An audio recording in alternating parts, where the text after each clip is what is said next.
Welcome to Sudeep Tunes.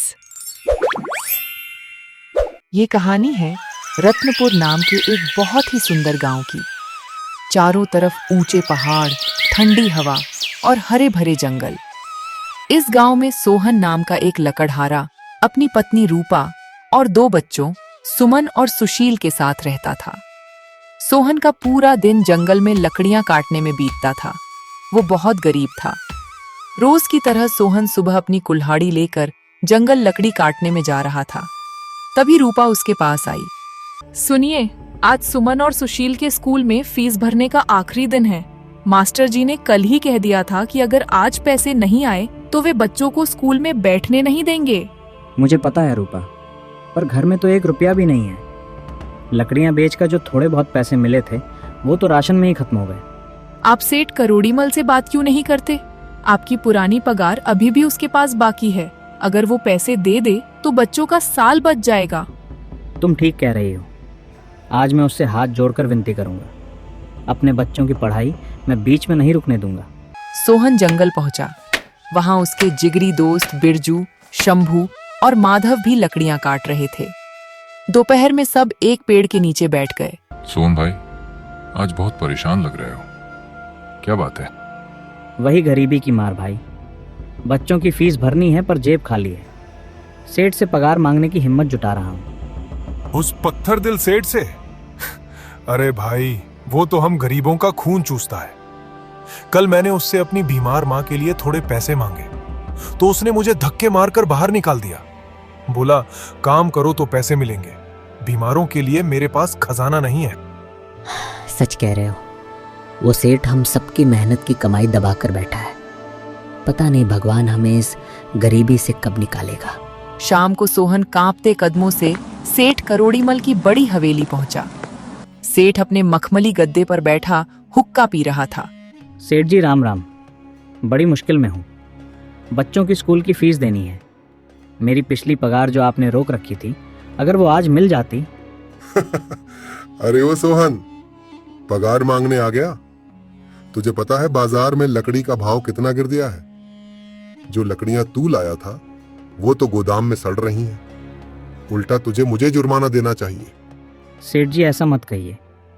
मैंने दिन रात एक करके वो लकड़ियां काटी थी। ज्यादा लेक्चर मत झाड़। ये ले 1000 रुपए। रखना है तो रख, वरना कल से काम पर आने की जरूरत नहीं है। भाग यहां से।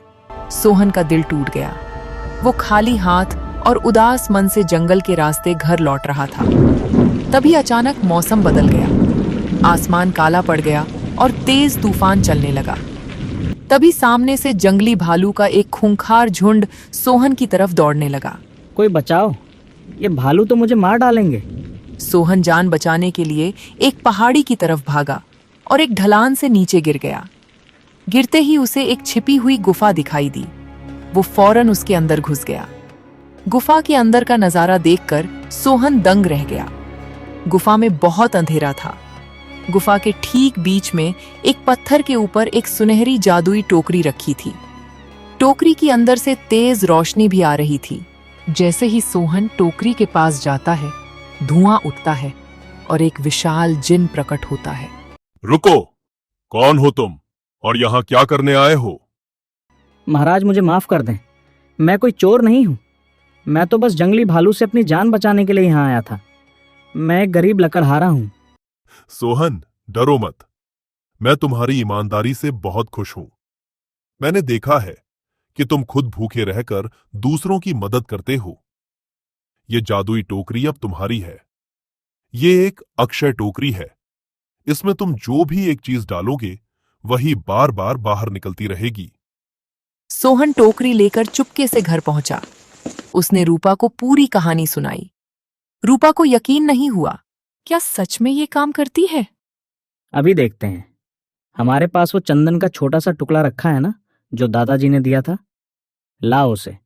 जैसे ही सोहन ने चंदन का टुकड़ा टोकरी में डाला, पूरी झोपड़ी पीली रोशनी से भर गई। अचानक टोकरी से ढेर सारी चंदन की लकड़ियां बाहर गिरने लगीं। हे भगवान, ये तो साक्षात चमत्कार है। अब हमारे बच्चों को कभी गरीबी नहीं देखनी पड़ेगी। सोहन अमीर तो बन गया और उसने कभी लालच में आकर घमंड नहीं किया। उसने उन लकड़ियों को बेचा और सबसे पहले बच्चों की फीस भरी।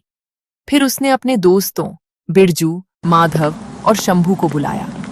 भाइयों, अब हमें सेठ की गुलामी करने की जरूरत नहीं है। हम सब मिलकर गांव में अपनी लकड़ी की दुकान खोलेंगे। यहाँ सबको बराबर का हक मिलेगा। सोहन ने गांव में एक बड़ा स्कूल बनवाया, अस्पताल खुलवाया और हर गरीब के घर में राशन पहुंचाया। रत्नपुर गांव अब स्वर्ग जैसा लगने लगा था। जब सेठ करोड़ीमल को पता चला कि सोहन के पास कोई जादुई टोकरी है, तो उसके मन में पाप आ गया। एक रात उसने सोहन के घर में घुसकर टोकरी चुरा ली। अब मैं दुनिया का सबसे अमीर आदमी बनूंगा। मैं इस टोकरी में अपने सोने के सिक्के डालूंगा और ये हवेली सोने से भर जाएगी। लेकिन जादू केवल सच्चे लोगों के लिए काम करता है। जैसे ही लालची सेठ ने अपना हाथ टोकरी में डाला, उसमें से सोने की जगह हजारों चूहे निकलने लगे। बचाओ, ये क्या हो रहा है? ये चूहे मुझे काट रहे हैं, कोई मुझे बचाओ। सेठ अपनी जान बचाने के लिए गांव छोड़कर भाग गया और फिर कभी वापस नहीं आया।